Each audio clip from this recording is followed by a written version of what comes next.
आप सभी को नमस्कार।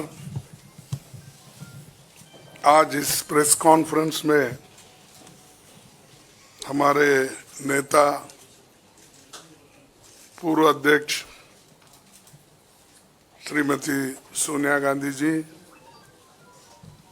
और हमारे पूर्व अध्यक्ष श्री राहुल गांधी जी और मंच पे बैठे हुए हमारे पार्टी के ट्रेजरर, सेक्रेटरीज और दूसरे साथियों, ये विशेष प्रेस कॉन्फ्रेंस है। मैं क्योंकि ये पहली बार हमारे नेता इस चंद इश्यू पे वो कहेंगे और राहुल जी भी अपनी बात आखिरी में रखेंगे।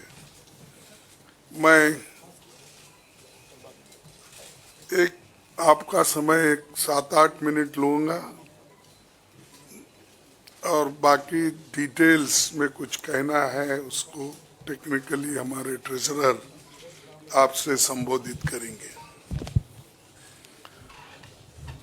दोस्तों, ये तो 18वीं लोकसभा के आम चुनाव की घोषणा तो हो चुकी है। देश का हर एक नागरिक इसमें भाग लेने के लिए उत्सुक है। भारत पूरी दुनिया में अपने लोकतंत्र मूल्यों और आदर्शों के लिए जाना जाता है। किसी भी लोकतंत्र के लिए निष्पक्ष चुनाव अनिवार्य होता है, एसेंशियल होता है। साथ ही ये भी अवश्य होता है कि सभी राजनीतिक दल के लिए लेवल प्लेइंग ग्राउंड यानी समान लेवल प्लेइंग फील्ड हो,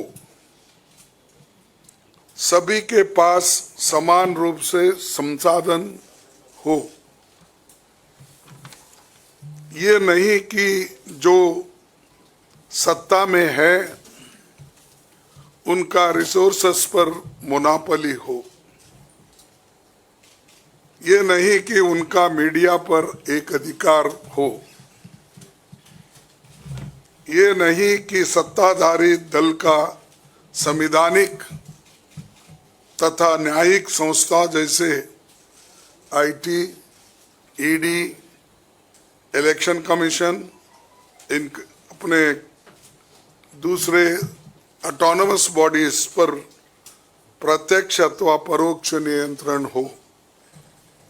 दुर्भाग्य से जो पिछले दिनों में सुप्रीम कोर्ट के हस्तक्षेप के बाद जो इलेक्टोरल बॉन्ड, चुनावी चंदा बॉन्ड के बारे में जो तथ्य निकलकर सामने आए वो बहुत ही चिंताजनक है, शर्मनाक भी है, क्योंकि इससे हमारे देश के छवि को ठेस पहुंची है। हमारे देश ने पिछले 70 सालों में निष्पक्ष चुनाव और स्वस्थ लोकतंत्र की छवि बनाई थी। उस पर प्रश्न चिन्ह आज उठ गया है।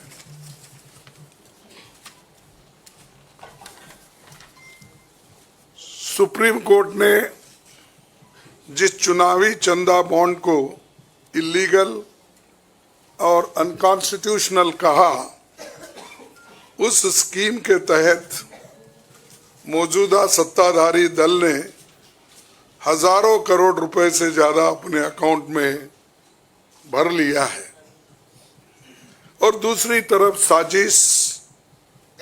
साजिशन मुख्य विपक्षी दल का बैंक अकाउंट फ्रीज कर दिया गया है ताकि हम पैसों के अभाव में बराबरी से चुनाव ना लड़े और ना लड़ पाए, ये सत्ताधारी दल द्वारा एक खतरनाक खेल है। इसके दूरगामी प्रभाव होंगे, क्योंकि अगर डेमोक्रेसी को इस देश में बचाना है तो लेवल प्लेइंग ग्राउंड होना चाहिए। ऐसा भी नहीं होना, चंद देशों में चुनाव हो रहे हैं, 99% वोट एक ही आदमी ले रहा है। ऐसा आपको तो मालूम हो गया रिसेंटली किन किन देशों में ऐसा हुआ है। तो ये सत्ताधारी दल द्वारा एक खतरनाक खेल खेला गया है। इसके दूरगामी प्रभाव होंगे, पर यह स्पष्ट है कि इस तरीके से किसी राजनीतिक दल को असहाय बनाकर चुनाव लड़ने में बाधा उत्पन्न कर और फ्री एंड फेयर इलेक्शन कभी नहीं कहा जा सकता।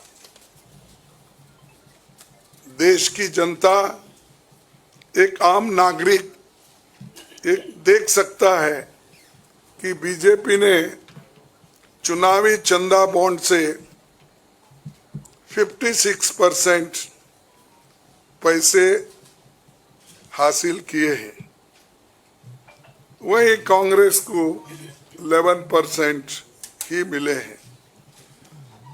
और ये वो पैसे जो बॉन्ड से बीजेपी ने लिए हैं, इसके अलावा जो कैश में इनके पास आता होगा तो कोई अकाउंट ही नहीं है। आप इनके खर्चे देखिए, हर तरफ इनका एडवर्टाइजमेंट लगा है और एडवर्टाइजमेंट में भी मोनोपोली बना ली है। प्रिंट मीडिया हो, टीवी हो और सोशल मीडिया हो, इनका बहुत डोमिनेशन है। लेकिन इतने पैसे एक पार्टी जमा कर सकती है, हिंदुस्तान के 70 साल के डेमोक्रेटिक व्यवस्था में ऐसा कोई नहीं किया। ये पहली बार ये सरकार अनेक ढंग से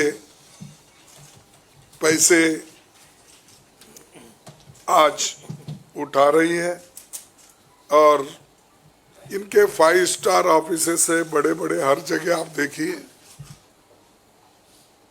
और 4-4, 5-5 फ्लाइट एक मीटिंग को जाते हैं और उनके पीछे और 2-4 जाते हैं। एक मीटिंग का इतना खर्च होता है तो शायद ही कोई पार्टी, अपोजिशन पार्टी उसका 10% भी नहीं कह सकती मुकाबला। मैं कहना नहीं चाहता कि बीजेपी ने किस तरीके से कंपनियों से पैसे लिए, क्योंकि सुप्रीम कोर्ट तथ्यों की जांच कर रही है। हमें उम्मीद है कि सच्चाई बहुत जल्द हम सब के सामने आएगी।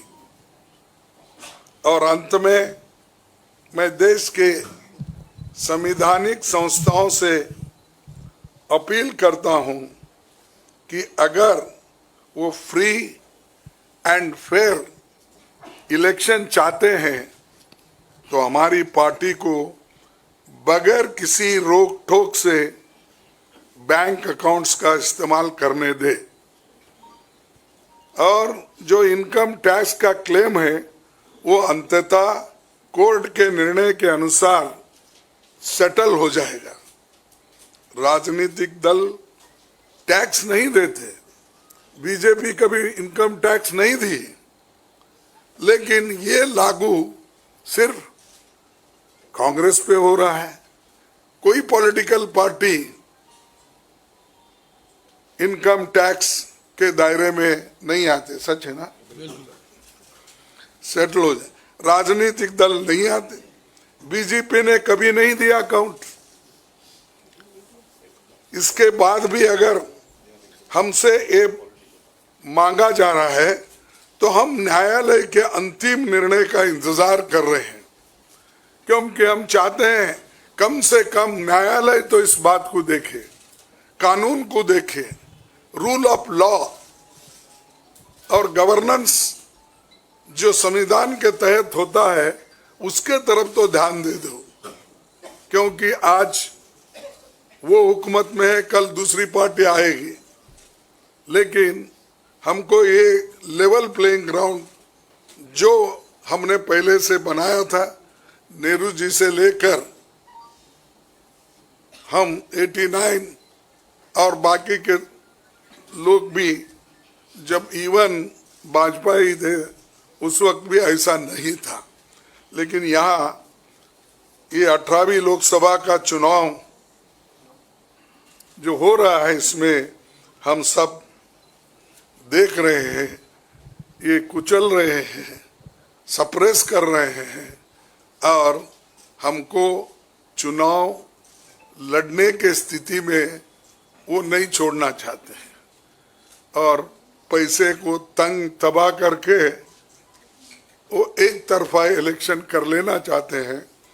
लेकिन लोग भी होशियार है, इसको जानते हैं और लेवल प्लेइंग फील्ड बने रहने के लिए ये उनके जो बाधक है और जो हमारे अकाउंट्स फ्रीज किए हैं वो तत्काल उसका रिलीज होना चाहिए और हमको चुनाव में डेमोक्रेसी और संविधान को बचाने के लिए लेवल प्लेइंग ग्राउंड होना चाहिए। धन्यवाद। शुक्रिया कांग्रेस अध्यक्ष जी। मैं अभी हमारे कांग्रेस पार्टी के संसदीय दल के नेता श्रीमती सोनिया गांधी जी से गुजारिश करूंगा कि आपको संबोधित करें।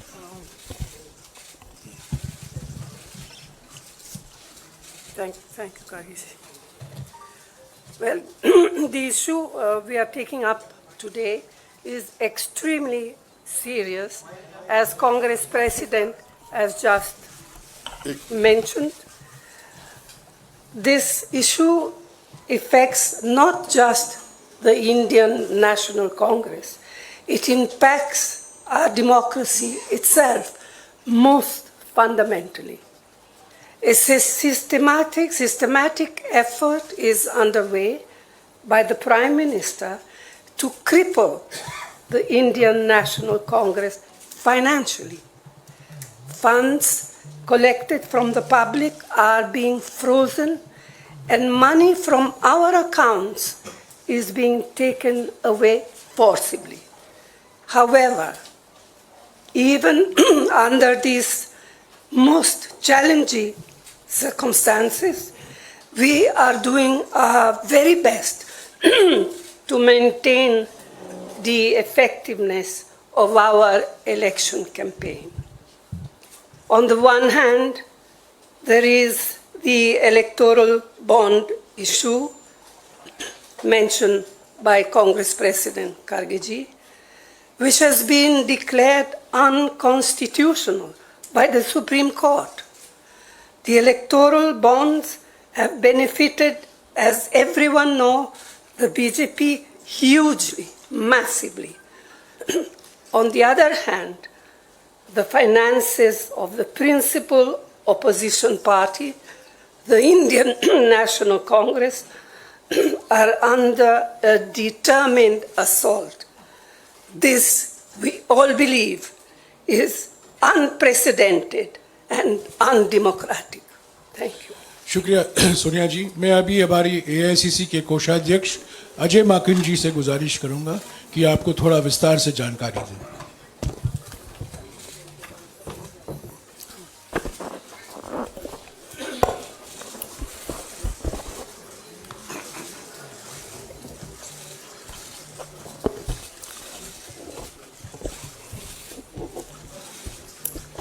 धन्यवाद जयराम जी, आप सब लोगों का बहुत बहुत स्वागत है।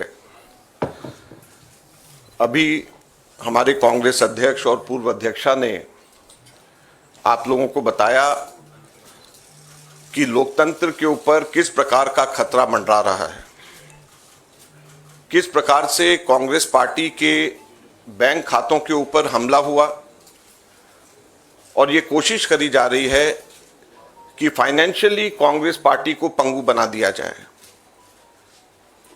ये केवल कांग्रेस पार्टी के खातों पे नरेंद्र मोदी सरकार का हमला नहीं है, बल्कि भारत के लोकतंत्र पे हमला है।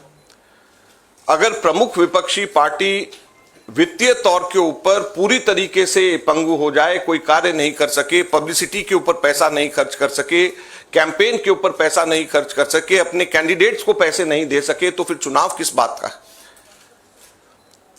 और चुनाव की घोषणा हो चुकी है। पिछले एक महीने से हमारे अपने बैंक अकाउंट्स में पड़े हुए 285 करोड़ रुपए का हम इस्तेमाल नहीं कर पा रहे हैं। हम लोगों को पब्लिसिटी के लिए अखबारों के अंदर स्लॉट्स बुक करने, हम लोगों को पब्लिसिटी के लिए इलेक्ट्रॉनिक मीडिया के अंदर स्लॉट्स बुक करने, हमको सोशल मीडिया के अंदर इस्तेमाल करना है, हमको पोस्टर छपवाने, हमको पैम्फलेट छपवाने। अगर हम लोग वो काम भी नहीं कर सकते तो किस प्रकार से लोकतंत्र जिंदा रहेगा और कैसा लोकतंत्र है ये? मैंने पिछले सप्ताह आप सब लोगों के सम्मुख मोतीलाल वोरा जी के समय 2017-18 के एक केस को लेकर के इनकम टैक्स डिपार्टमेंट ने 2017-18 के बेसिस के ऊपर 7 साल बाद में जाकर के हमारे बैंक के खाते अब जाकर के फ्रीज करे हैं, उसकी जानकारी दी। मैंने कहा कि ये 7 साल पुराने कैसे फ्रीज किए जा सकते हैं और टाइमिंग इसका कैसा है। लेकिन मुझे अभी बहुत दुख के साथ कहना पड़ रहा है कि पिछले हफ्ते ये नोटिस हम लोगों के पास में आया है, इसकी कॉपी आप सब लोगों को मिल गई है, आप सब लोगों के आ गई है, आप जरा देखिए। ये सीताराम केसरी जी के जमाने का नोटिस हमें पिछले हफ्ते आया।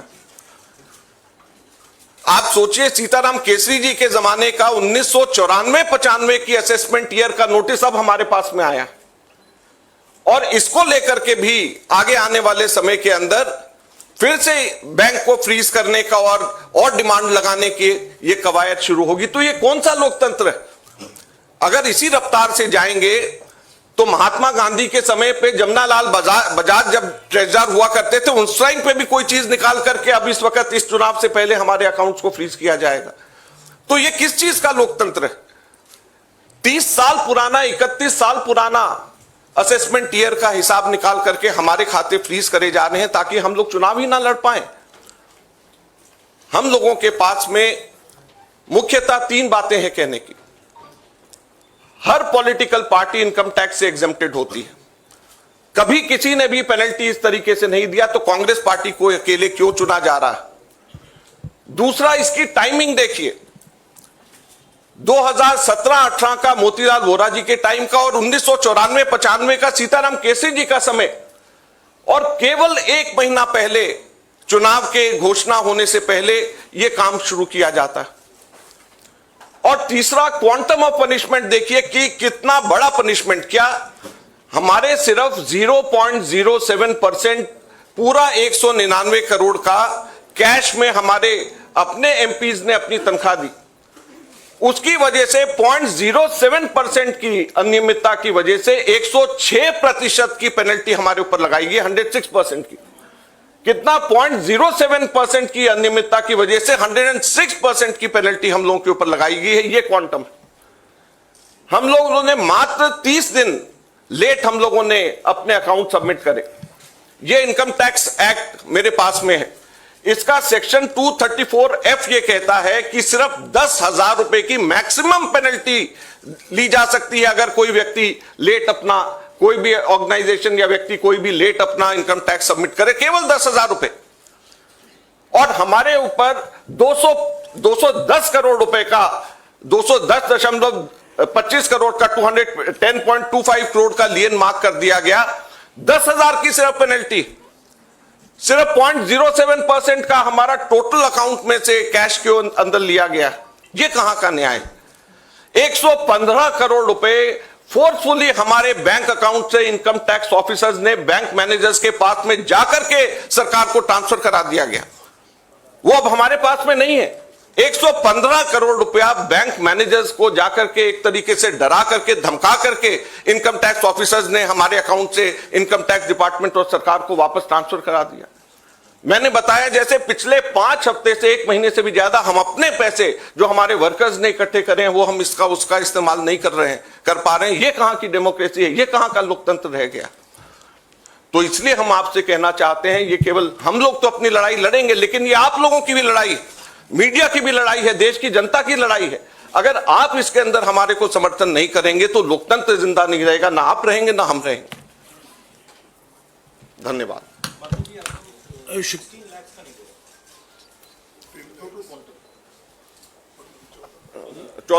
हमारा टोटल जो है 14,40,000 बनता है, जो 0.07% है। तो सिर्फ 14,40,000 जो हमारा 0.07% है, उसकी वजह से हमारे को ऊपर 210 करोड़ रुपए से भी अधिक का हमारे ऊपर लियन मार्क करके हमारी पेनल्टी लगाई गई है। तो आप सोचिए 14,40,000 के बदले 210 करोड़ रुपए की पेनल्टी हमारे ऊपर लगाई गई है। ये कहां का लोकतंत्र है? शुक्रिया अजय माकन जी। आखिर में मैं राहुल गांधी जी से गुजारिश करूंगा कि वो आपको संबोधित करें।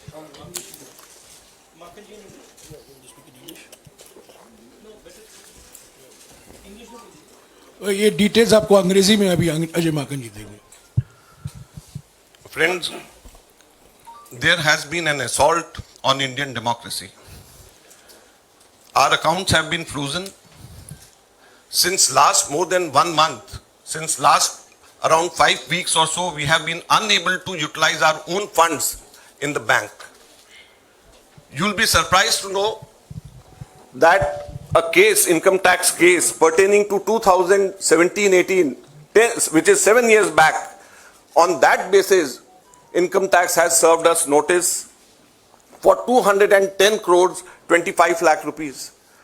That amount of lien was marked against the Congress party in all our accounts. And effectively we are unable to utilize our 285 crore rupees, our own money which is lying in the bank. The most important thing is the timing and the exemptions which all the political parties enjoy. When all political parties enjoy income tax exemption, then why is it being slapped on the Congress party?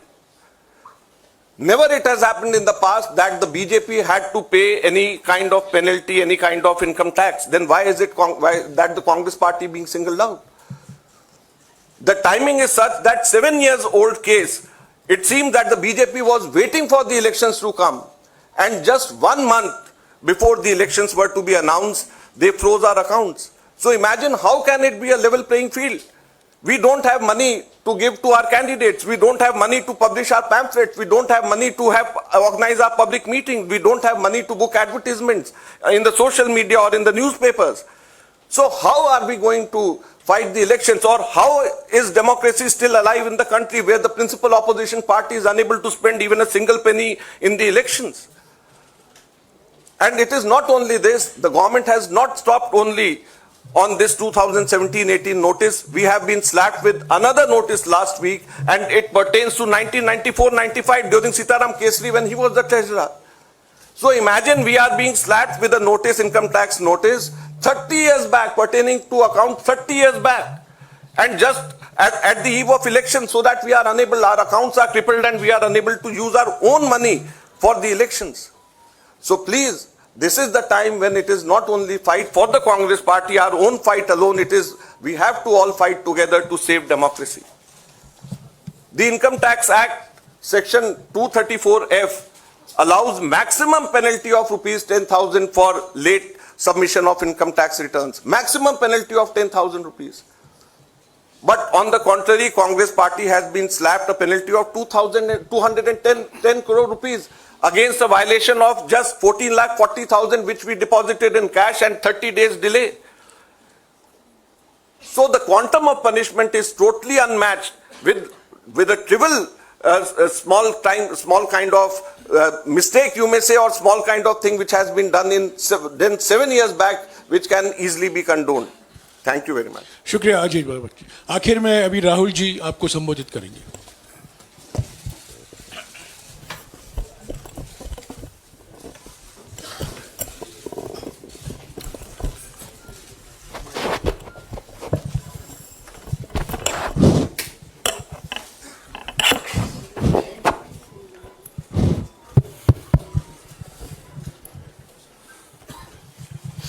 Thank you for coming here this morning. If any of you imagine, anybody in the country imagines what happens when your bank account, your ATM card, your entire financial identity is erased, right? You can imagine if it is done to a family, the family will starve to death. If it is done to a business, the business will be crippled, right? This is what has been done to the Congress party 1 month back. All our bank accounts have been frozen. We can do no campaign work. We cannot support our workers. We cannot support our candidates. Our leaders cannot fly from one part of the country to the other. Forget fly. They can't take a railway train. And this has been done literally 2 months before the election campaign. Why has it been done? One notice comes from the 90s. Another notice comes from 6-7 years ago. Quantum amount, 14 lakh rupees. And punishment, our entire financial identity. Right? What's interesting to me is that there are institutions in this country that are supposed to protect the democratic framework. There are the courts in the country, there's the election commission in the country, right? And nothing is happening. The election commission has not even said, wait a minute, you have frozen the bank account of the largest, of one of the biggest political parties, largest opposition in the country. And already our ability to fight the election has been damaged. We've already lost a month. As Makanji said, we are unable to get slots for advertising. We are unable to put ads in newspapers. And so what sort of a democracy is this? This is a criminal action on the Congress party. And it's a criminal action done by the Prime Minister and the Home Minister. It's very clear. This type of activity does not happen without them in today's India. And so the idea that India is a democracy, this is a lie. There's no democracy in India today. The idea that India is the world's largest democracy, it's a lie. It's a complete lie. 20% of India votes for us, and we are not able to pay 2 rupees for anything. Right? And it has been orchestrated to cripple us in the elections. Now, even if our bank accounts are unfrozen today, huge amount of damage has been done to Indian democracy. And no court is saying anything. No election commission is saying anything. No institution is saying anything. Media is not saying anything. It's ridiculous. And it's your duty, no, and I'm not just speaking to the media, it is the duty of all the institutions of this country, it's the duty of the people of this country. You're being robbed of your most important asset. You're being robbed of your constitution, you're being robbed of your democratic structure, you're being robbed of the entire architecture, and everybody's just quiet. I can say it in Hindi. एक महीने पहले Congress party के सारे bank account freeze कर दिए गए. आप सोचिए, आप किसी परिवार के बैंक अकाउंट फ्रीज करिए, किसी व्यक्ति के बैंक अकाउंट फ्रीज करिए, किसी बिजनेस के बैंक अकाउंट फ्रीज करिए, किसी भी संस्था के बैंक अकाउंट फ्रीज करिए, होता क्या है? एकदम खत्म हो जाता है. अगर आपने किसी परिवार का बैंक अकाउंट फ्रीज कर दिया, भूखे मर जाते हैं. वो कांग्रेस पार्टी के साथ किया जा रहा है. एक महीने पहले यह हुआ और किसी संस्था ने, हिंदुस्तान की संस्था ने, किसी कोर्ट ने, किसी इलेक्शन कमीशन ने चूं तक नहीं कहा. सब ड्रामा देख रहे हैं. 20% हिंदुस्तान के लोग कांग्रेस पार्टी को वोट देते हैं. हम 20% लोगों को रिप्रेजेंट करते हैं. और आज हम रेलवे टिकट नहीं खरीद सकते. आज हम अपने नेता को एक शहर से दूसरे शहर नहीं भेज सकते. हम एडवर्टाइजमेंट नहीं लगा सकते. और क्यों? 14 लाख रुपए 7 साल पहले 14 लाख रुपए का इशू है और 200 करोड़ रुपए का फाइन. और सारे के सारे बैंक अकाउंट फ्रीज कर दिए। जब इनकम टैक्स, ये दिखाना मुझे जरा, सॉरी क्या 200 करोड़, जब इनकम टैक्स, साफ इनकम टैक्स की जो एक्ट है साफ कहता है कि ज्यादा से ज्यादा 10,000 रुपए का फाइन लगेगा। तो यह है हिंदुस्तान का लोकतंत्र। यह क्रिमिनल एक्शन है कांग्रेस पार्टी के खिलाफ और हिंदुस्तान के लोकतंत्र के खिलाफ, और यह क्रिमिनल एक्शन हिंदुस्तान के प्रधानमंत्री कर रहे हैं। मेरी विनती है कि जो हिंदुस्तान के इंस्टीट्यूशंस हैं, जो वो अपने आप को हिंदुस्तान के इंस्टीट्यूशंस मानते हैं, डेमोक्रेसी को प्रोटेक्ट करते हैं, लोकतंत्र को प्रोटेक्ट करते हैं, हिंदुस्तान के कोर्ट्स हो, हिंदुस्तान का इलेक्शन कमीशन हो, वो इसके बारे में कुछ करें। और यह कहना कि हिंदुस्तान दुनिया की सबसे बड़ी डेमोक्रेसी, झूठ है। यहां कोई डेमोक्रेसी नहीं है। बिगेस्ट ऑपोजिशन पार्टी का आपने बैंक अकाउंट बंद कर दिया और 1 महीने कोई कुछ नहीं बोल रहा है। केसरी जी के टाइम से नोटिस आया है। तो अजीब सी सिचुएशन है, सब लोग देख रहे हैं और हर संस्था मतलब का रोल है इसमें। कोर्ट्स का रोल है, इलेक्शन कमीशन का रोल है। धन्यवाद। शुक्रिया राहुल जी। साथियों, कांग्रेस अध्यक्ष जी, सोनिया जी, राहुल जी ने और दूसरी ज़रूरी बैठक से निकलकर यहाँ आए हैं आपको संबोधित करने के लिए। उनको उस बैठक में वापस लौट जाना है। आपके सवाल हमारे कोषाध्यक्ष विस्तार से जवाब देंगे। मैं कांग्रेस अध्यक्ष सोनिया जी और राहुल जी को शुक्रिया अदा करता हूँ। शुक्रिया।